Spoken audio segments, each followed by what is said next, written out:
नमस्कार दोस्तों, मैं विनय इन्फॉर्मर आप सभी को स्वागत करता है। दोस्तों, यह वीडियो उनके लिए खास होने वाला है जो फिक्स्ड डिपॉजिट में रुचि रखते हैं और हाईएस्ट रेट ऑफ इंटरेस्ट का फायदा लेना चाहते हैं। दोस्तों, आखिर क्यों 5 लाख रुपए फिक्स्ड डिपॉजिट में सेफ माना जाता है, ऐसा क्यों बोलते हैं? तो आइए सारी डाउट को क्लियर करते हैं, इसलिए वीडियो को ध्यान से देखें। अच्छा इन्वेस्टर वही है जो सारी डाउट को क्लियर करके आगे बढ़ता है। दोस्तों, इतना मान लें कि किसी भी बैंक में, चाहे प्राइवेट बैंक हो, सरकारी बैंक हो या स्मॉल फाइनेंस बैंक हो, 5 लाख रुपए बिल्कुल सेफ है, क्योंकि 5 लाख रुपए तक DICGC द्वारा बीमा किया जाता है। अब यहाँ प्रश्न है कि DICGC किन किन बैंकों को बीमा करता है? DICGC all commercial banks, local area banks and regional rural banks, इन सभी बैंकों को DICGC द्वारा इंश्योरेंस किया जाता है।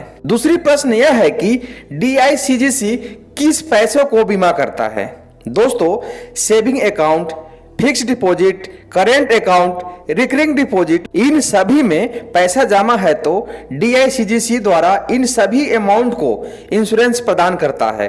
दोस्तों, यदि किसी भी बैंक को लाइसेंस रद्द हो जाता है या बैंक मर्जर हो जाता है या बैंक का रिकंस्ट्रक्शन होता है, तो इस केस में प्रत्येक जमाकर्ता को किसी भी बैंक के समान अधिकार क्षमता में रखे गए मूलधन और ब्याज दोनों के लिए अधिकतम राशि 5 लाख रुपए तक DICGC द्वारा बीमा प्रदान किया जाएगा। दोस्तों, लोगों के मन में यह भी प्रश्न आता है कि मुझे किस तरह पता चलेगा कि मेरा बैंक DICGC द्वारा बीमाकृत है या नहीं? बिल्कुल सही बात है दोस्तों, आपको बताना चाहूंगा, जब DICGC बैंकों को बीमाकृत या रजिस्टरिंग करते हैं तो उस समय उन्हें मुद्रित पर्चे प्रदर्शित करने के लिए उपलब्ध कराता है, जिसमें सुरक्षा संबंधी जानकारी दी जाती है। अगर किसी प्रकार का डाउट होता है तो जमाकर्ता ब्रांच मैनेजर से पूछताछ कर सकता है। दोस्तों, लोगों के मन में यह भी प्रश्न आता है कि यदि कोई व्यक्ति किसी एक बैंक में अलग अलग पैसे जमा करता है तो उन सभी जमा राशि पर बीमा कवरेज मिलेगा या नहीं? दोस्तों, DICGC का कहना है कि बीमा सुरक्षा कवर के प्रयोजन में किसी भी बैंक का सभी ब्रांच को एक साथ जोड़ा जाता है और अधिकतम 5 लाख रुपए तक ही भुगतान किया जाता है। इसका मतलब यह हुआ कि एक ही बैंक में अगर अलग अलग पैसे जमा है तो सभी को जोड़कर सिर्फ 5 लाख रुपए ही बीमा का पैसा मिलेगा। सबसे इंपॉर्टेंट प्रश्न, क्या DICGC केवल अकाउंट के प्रिंसिपल अमाउंट का इंश्योरेंस करता है या उस पर मिलने वाले ब्याज या दोनों का?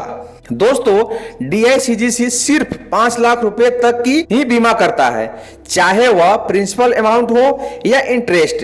एग्जाम्पल से समझते हैं, यदि किसी व्यक्ति के खाते में 4,95,000 रुपए प्रिंसिपल अमाउंट है और उस पर ब्याज 4,000 रुपया, तो DICGC द्वारा बीमाकृत राशि 4,99,000 रुपया ही मिलेगा।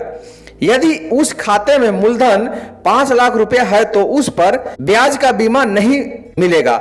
इसलिए नहीं क्योंकि यह राशि ब्याज का है, बल्कि इसलिए कि यह राशि बीमा सीमा से अधिक है। दोस्तों, एक और बात, अगर किसी व्यक्ति का अलग अलग बैंकों में 5-5 लाख रुपए की डिपॉजिट है तो उन सभी पर DICGC बीमा कवरेज मिलेगा। तो दोस्तों, इस वीडियो को देखने के बाद आपका सारा डाउट क्लियर हो गया होगा। इसलिए बिना डर के किसी भी बैंक में, चाहे प्राइवेट बैंक हो या स्मॉल फाइनेंस बैंक हो, FD करा सकते हैं और हाईएस्ट रेट ऑफ इंटरेस्ट का फायदा उठा सकते हैं। दोस्तों, अगर आप गूगल पर किसी भी बैंक का साइट खोलते हैं तो उसमें लिखा हुआ मिलेगा दिस बैंक रजिस्टर DICGC। इसी के साथ वीडियो को समाप्त करता हूं।